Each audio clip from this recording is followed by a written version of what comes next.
श्री महाप्रज्ञ गुरवे नमः।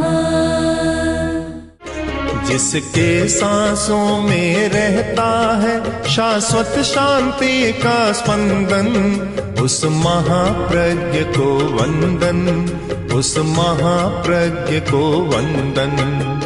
सत्य अहिंसा अनेकांत को अर्पित जिसका तन मन, उस महाप्रज्ञ को वंदन, उस महाप्रज्ञ को वंदन।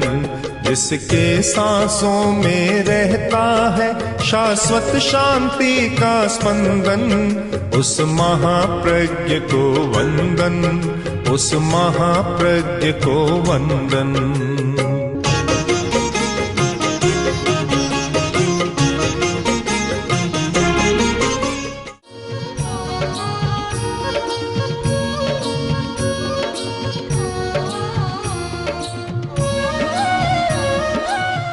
प्राचीन साहित्य में दो सूचियां मिलती है, एक दुर्लभ और एक अति दुर्लभ की सूची।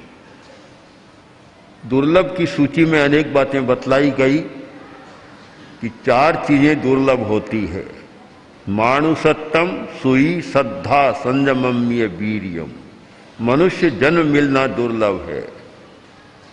मनुष्य होने पर भी धर्म की श्रुति दुर्लभ है, धर्म को सुनना दुर्लभ है, और सुनने के बाद भी श्रद्धा होना दुर्लभ है, और श्रद्धा होने के बाद भी संयम में अपने वीर्य का नियोजन करना दुर्लभ है। यह दुर्लभ वस्तुओं की सूची है।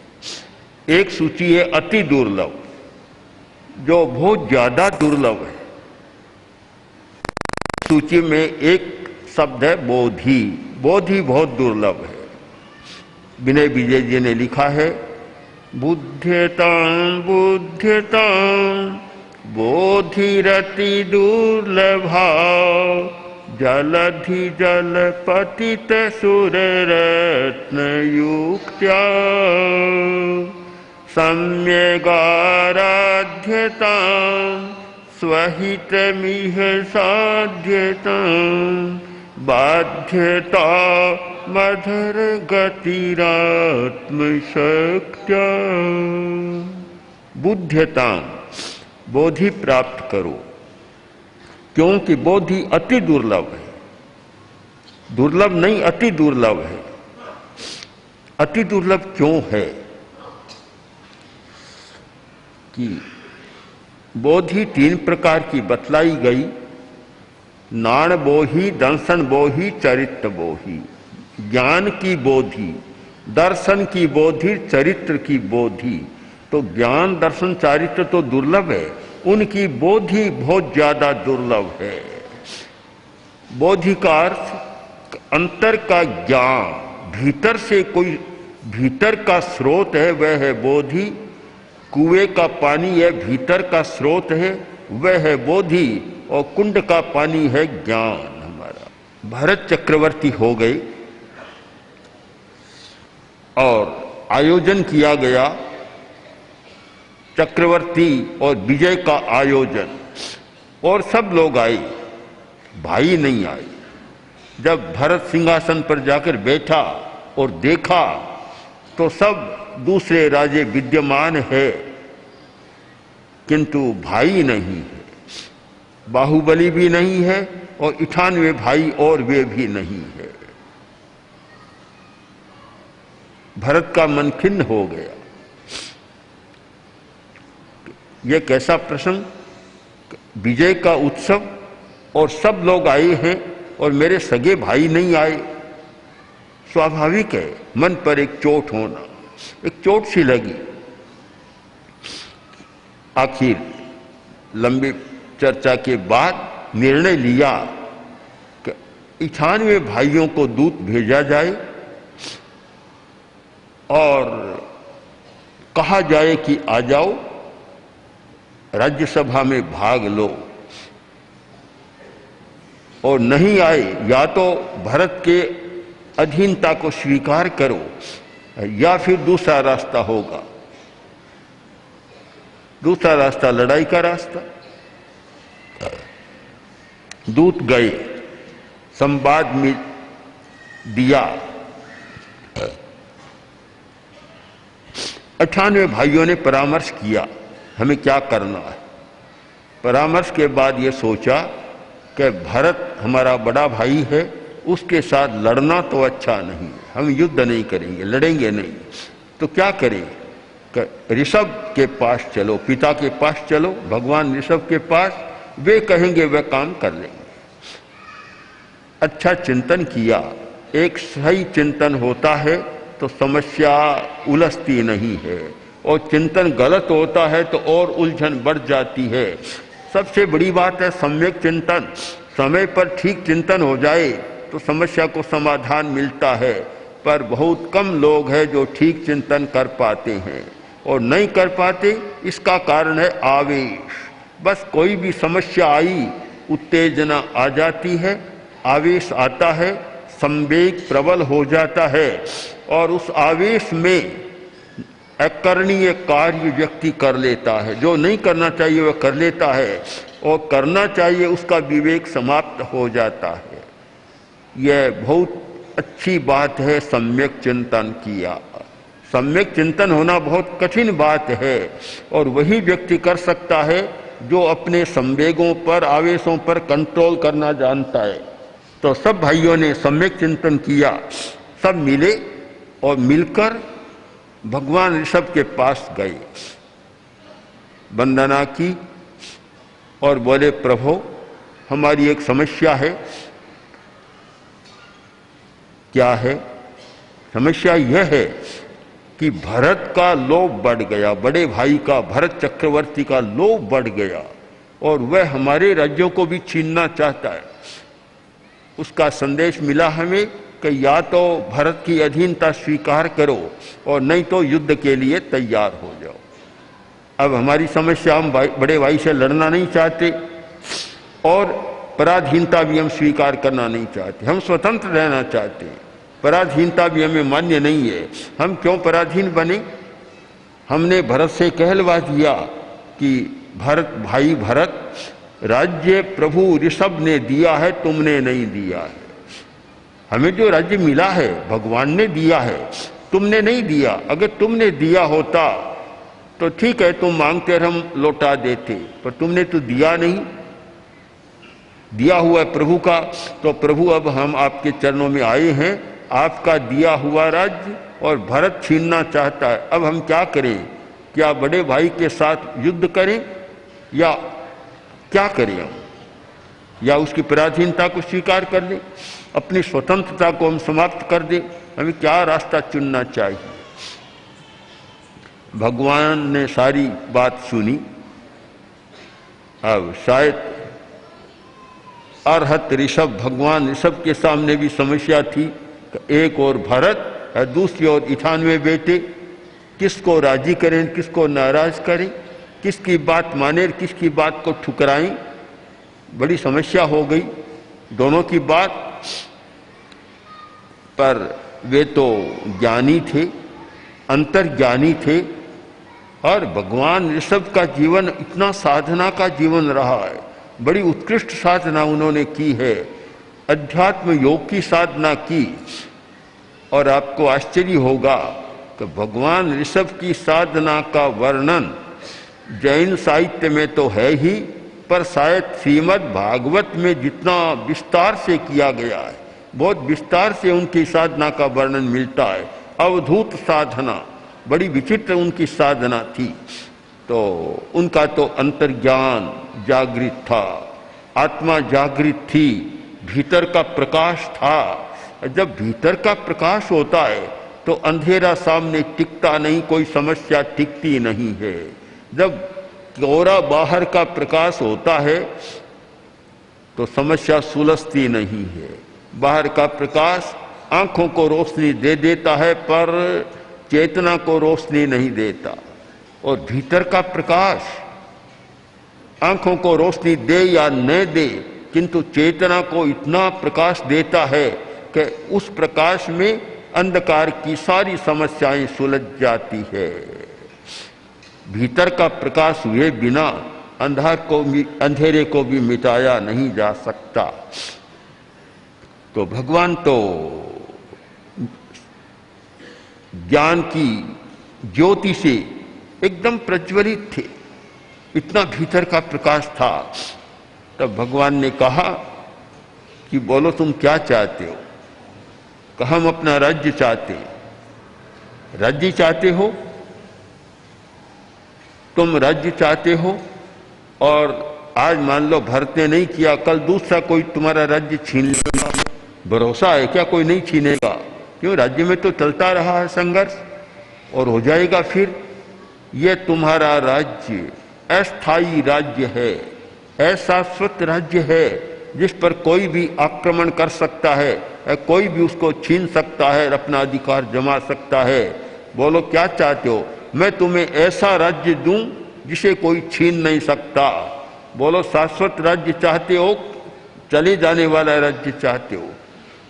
तब सब देखने लग गए और बोले प्रभु हम तो स्थायी राज्य चाहते, स्थायी राज्य चाहते, हम ये चले जाने वाला राज्य नहीं चाहते। तब भगवान ने कहा संबुज्य है किंग न बुज्य है, संबुज्य है किंग न बुज्य है। तुम संबोधि को प्राप्त करो। संबोधि मनुष्य बने हो, फिर क्यों नहीं संबोधि को प्राप्त कर रहे हो? संबुज्य है किंग न बुज्य है।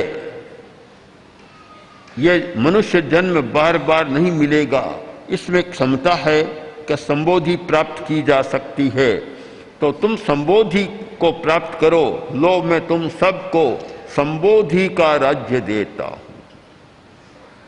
सबकी चेतना का रूपांतरण हो गया, चेतना बदल गई, सब तैयार हो गए, उस राज्य को छोड़ा और उस राज्य की दिशा में चल पड़े कि जिसे कोई छीन नहीं सकता, कोई पराधीन बना नहीं सकता। वह संबोधि का राज्य उनको मिल गया।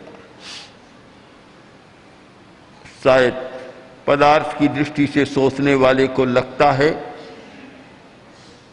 कि उन्होंने बड़ी भूल कर दी कि भगवान के पास गए और बात को बदल दिया, उनके प्रभाव में आगे प्रभावित हो गए, उस राज्य को छोड़ा और संबोधि के राज्य में चले गए। ऐसा भी सोचा जा सकता है। और जो व्यक्ति पदार्थवादी चेतना वाले होते हैं, जो व्यक्ति भौतिक दृष्टिकोण वाले होते हैं, उनकी दृष्टि में तो 98 पुत्रों ने कोई समझदारी का काम नहीं किया। किंतु जो परमार्थ की दृष्टि वाले लोग हैं और परमार्थ की दृष्टि से सोचते हैं, भी अंतरात्मा और भीतर की दृष्टि से देखते हैं, अध्यात्म की दृष्टि से देखते हैं, उन्हें लगेगा कि भगवान ने उनको ऐसा राज्य दे दिया जिसकी तुलना में कोई भी यह भूखंड वाला राज्य टिकता नहीं है। संबोधि का राज्य, भूखंड का मिलना,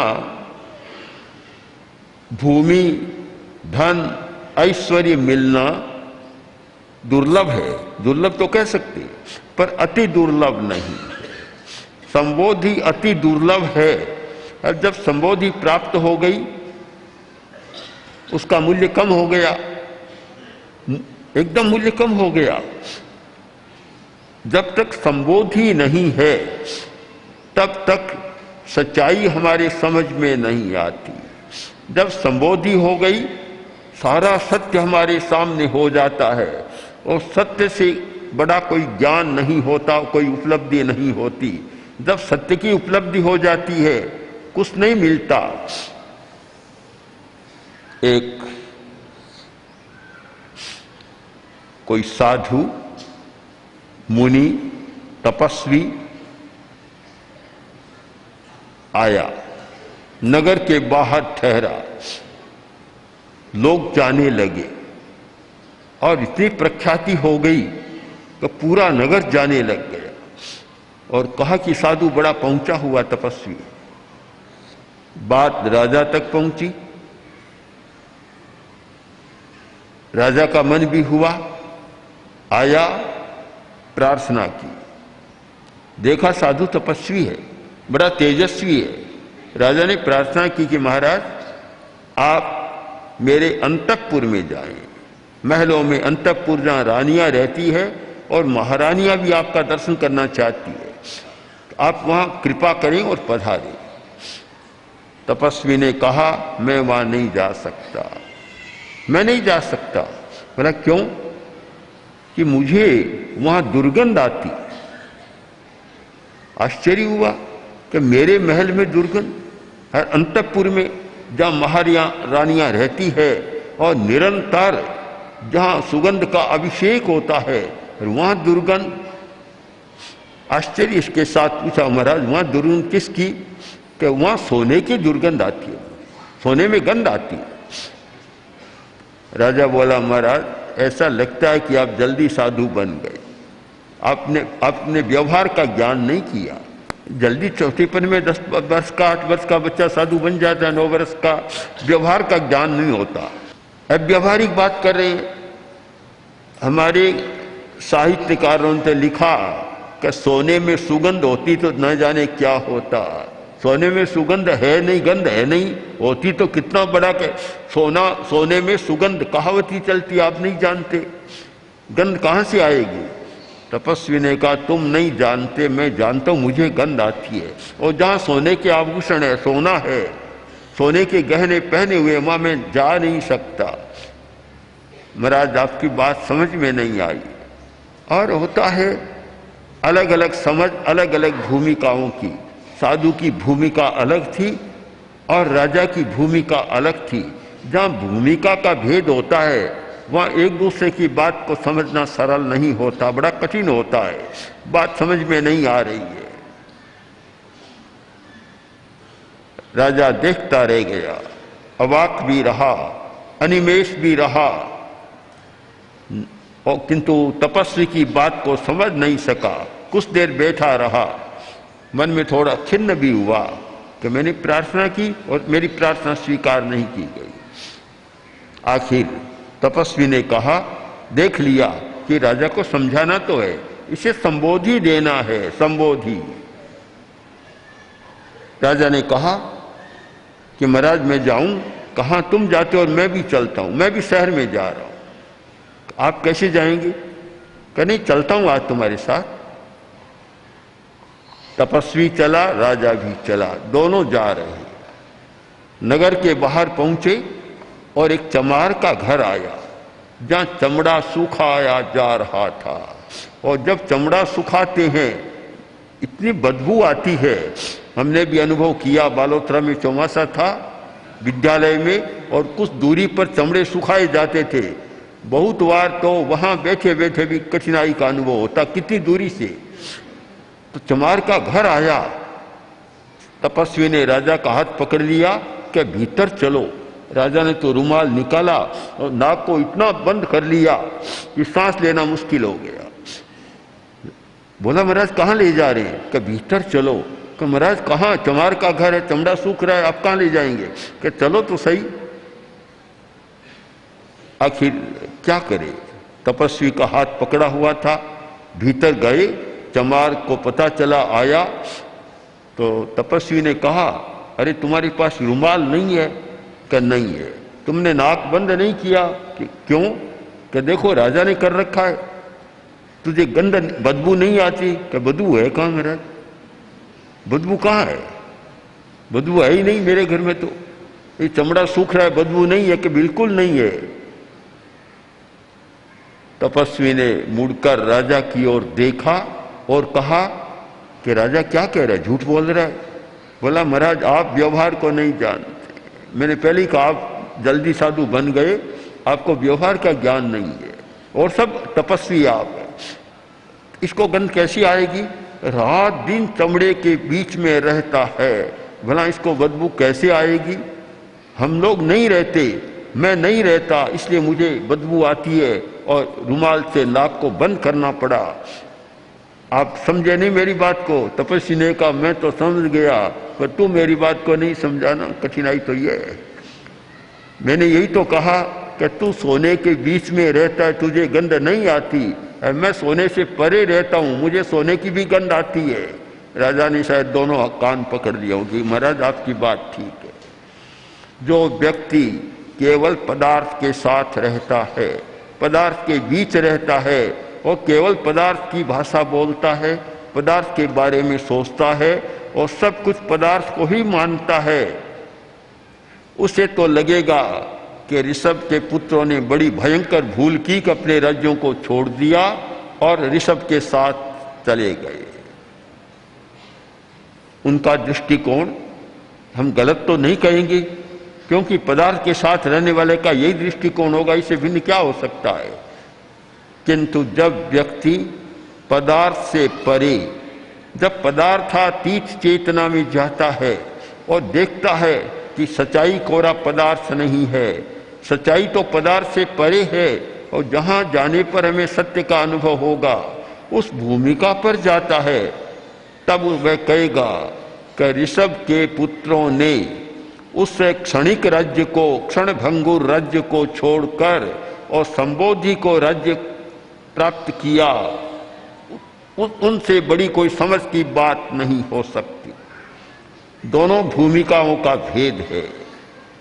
हम इस भूमिका भेद को समझकर चिंतन करें तो हमें लगेगा कि धन मिलना दुर्लभ हो सकता है, सुविधा मिलना दुर्लभ हो सकता है, पदार्थ की प्राप्ति दुर्लभ हो सकती है, पर अति दुर्लभ नहीं है।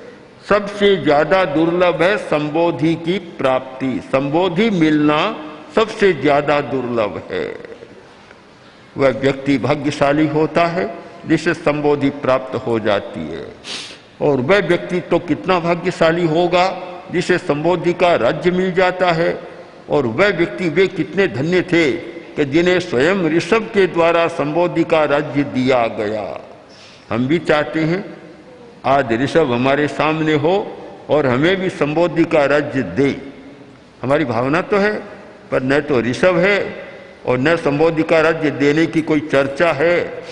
वह संबोधि का राज्य न मिले, वह साम्राज्य चाहे न मिले, किंतु कम से कम संबोधि को पाने का तो हमारा प्रयत्न होता रहे। हमें संबोधि को प्राप्त करना है और संबोधि की भूमिका पर जाना है। अगर हमारा प्रयत्न संबोधि पाने की दिशा में चले तो मैं मानता हूँ एक नया सूर्योदय होगा, स्वर्णिम सूर्योदय होगा कि हम पदार्थ की चेतना से ऊपर उठकर एक पदार्थातीत चेतना का विकास करने की दिशा में प्रस्थान कर रहे हैं। और वह दिशा शायद हमारे भाग्योदय की सबसे बड़ी दिशा होगी। इसलिए हमारा प्रयत्न हो और हम उस वाणी को सदा याद रखें जो ऋषभ के मुंह से ध्वनि निकली थी कि संबुज्ज है किंग न बुज्ज है, संबोधि को प्राप्त करो। इतना हो गया, अब भी तुम संबोधि को क्यों नहीं प्राप्त कर रहे हो। यह वाणी निरंतर कानों में गूंजती रहे तो एक न एक दिन हमें संबोधि भी मिलेगी और संबोधि का राज्य पाने का भी शायद अवसर मिल जाएगा। ओम आर। 20 वर्षों बाद आचार्य श्री महाश्रमण जी के सानिध्य में प्रेक्षा विश्व भारती अहमदाबाद में आयोजित है 8 दिवसीय प्रेक्षा ध्यान शिविर। तारीख 10 से 17 मार्च 2023। स्थान प्रेक्षा विश्व भारती अहमदाबाद। संपर्क सूत्र 7990037704 या 9327006632। ओम श्री महाप्रज्ञ गुरवे नमः। ओम श्री महाप्रज्ञ गुरवे नमः। ओम श्री महाप्रज्ञ गुरवे